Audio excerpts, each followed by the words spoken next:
নাচপতিৰ তল পালে গৈ সি দেখিলে ওপৰৰ ডালত পকা পকা বহুত নাচপতি, তলতো কেইবাটাও নাচপতি পৰি আছে।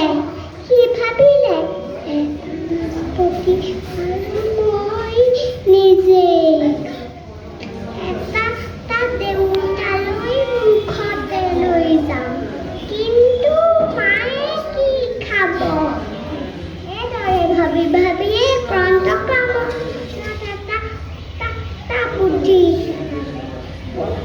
পৰি থকা নাচপতিবোৰ এঠাইত থোপ খোৱালে। তাৰ পাছত তাৰ কাঁইটবোৰ থিয় কৰি ল'লে।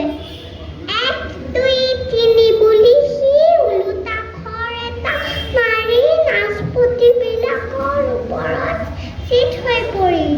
তাৰপিছত তাৰ পিঠিৰ কাঁইটবোৰে 4টা নাচপতি হালি ধৰিলে।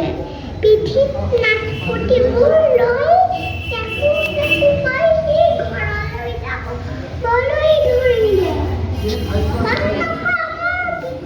নাচপতিবোৰ দেখি মাক দেউতাকৰ বৰ আনন্দ লাগিল। মাক দেউতাকে 3ও নাচপতি বগাই খালে। তেতিয়াই ক্ৰান্তকামৰ